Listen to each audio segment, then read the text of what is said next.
Ryan Garcia sends fans a warning if they don't buy the Gervonta Tank Davis pay-per-view. What's good, everybody? It's your boy, Cardinal Red Sports. Let's talk about it. Alright, so seems like the fans are getting the blame once again for boxing not selling pay-per-views. And this time it's Ryan Garcia sending fans some warning shots. Now, I spoke about this in the past because Steven Espinoza brought it up that it was piracy that was keeping boxing events from selling well. But nowhere in that interview did Steven Espinoza ever mention matchmaking or fans not actually getting the fights that they want to see. It's one thing to have a fighter that you like be displayed, basically. And what I mean is just throwing him in the ring with anybody, knowing he's going to win. AKA Spence-Crawford versus David Evanzian. I think the fans have just they've had enough of that, man. They've had enough of just getting to see their favorite fighter. They want to see some actually competitive, competitions between two good superstars, two real superstars. And it's just not happening in the sport of boxing. And I think the fighters have a disconnect. I think the execs have a disconnect. The promoters have a disconnect. And personally, I think the disconnect, it started from, I won't say from the situation with the crisis in the world, but I think it started from just bad matchmaking. And really from people making too much money. The sport being so lucrative at one point to where you really didn't have to put on the best fights to sell a fight. You just put on any old competition, as long as it had your favorite fighter in it. As long as there was one superstar in it, people were buying it. And now fans are like, you know what, everything's went up but the paycheck. So I think people have just had enough. I won't say it's competition, because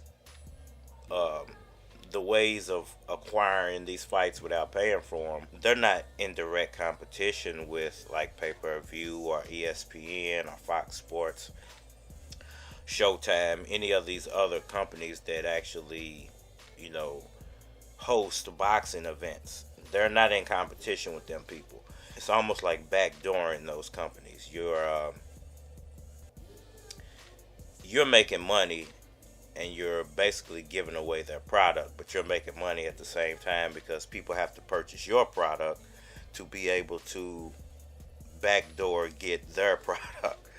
So, it's almost like one company backdooring another company. So, if Showtime, Fox, ESPN, pay-per-view, if they want to hoard all this stuff and not make it affordable for people are going to find a way to get it without paying the full price for it. So you would think logically by now that these companies, these fighters, these promoters, everybody involved in making a fight would have sat down and devised a plan to make it affordable for people to buy it. That's the real problem. It's not affordable anymore for people to buy it. And you can't just expect to make a return on your money by having celebrities and rich people buy your events. It's not going to work. It's not enough for them to, make your events profitable. And we all found that out when there was no fans being allowed in the stadiums. They were just trying to televise everything and put everything on computer and make everybody, nobody's going to pay for that. Nobody's going to pay for that. And when the prices are going up and up and up and up and up, and the competition levels are not going up, the product's not getting any better. It's actually getting worse but the price is going up for it. What do you expect? You expect people to keep paying for something that's getting worse when it comes to the product, but the price is going up. And, it's almost like everything else in the world. An egg didn't start tasting better because it costs $5 now.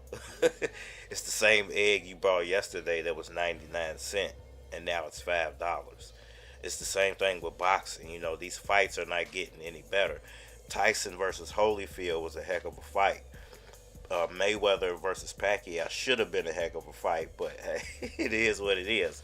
You're trying to sell me an egg for prime rib prices, for T-bone steak prices, and people see right past that. And Ryan Garcia, I think, once again, if you watched my video yesterday, you got these pedestalized athletes that they become so famous, they're so rich so quickly that they don't even realize that it's the fans who got you there.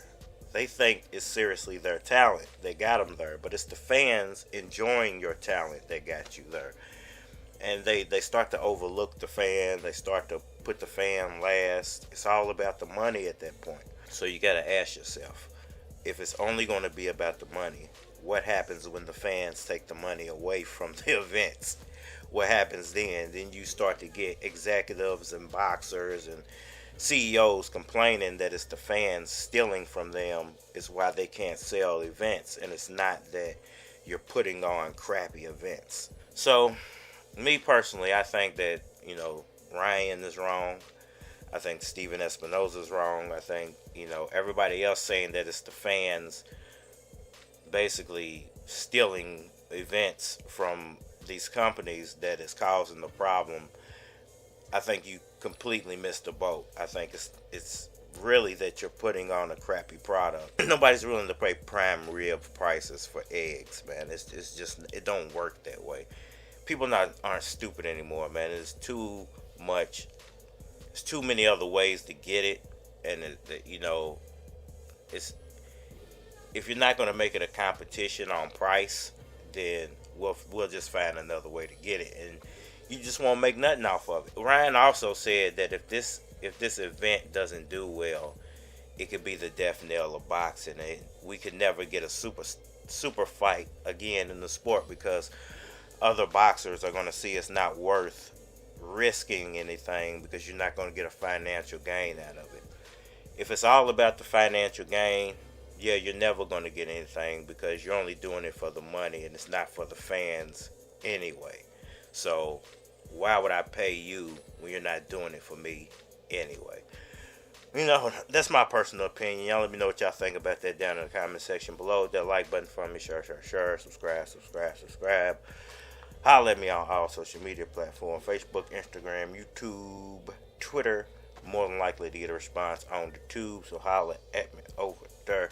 If you want to collabo, hit my Gmail, flockofcards@gmail.com. And we are 9 I got a plan, better yet a blueprint, 100,000 CDs, trying to start a movement.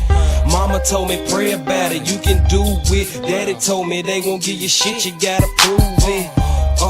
So I'm back with my true shit, me against you like a bat against a toothpick. But yet I'm still on my cool shit, calming niggas down when they wanna pop a few clips and leave your brains on your collarbone. Hey, your ass all gone like Carter Holmes. If you're feeling like I'm fly, you are not alone. But you a bitch, get your runway model on. I'm fly. You ain't never heard a track this clean. You ain't never heard a flow this mean. You ain't never seen a nigga this high. You ain't never seen a nigga this fly than a set of wings. I'm fly than you ever seen. I'm fly than them other guys. I'm flyest motherfucker alive. Show a player love when I approach her. Bang on tracks, keep my mic in a holster. Your boy ain't missing, but his face on posters. A young fresh nigga, bad as fly as a vulture. I stay around dead guys, try and make my bread rise. Potent marijuana, give me red eyes. And I ain't lying, you can smell it on me. I ain't let the bouncer hit it, so he telling on me. run along and tell your homies. I don't even know your homie, I can tell you phony. My guest list keeps some felons on it. It's like my lid got helicopter propellers on it. I'm fly.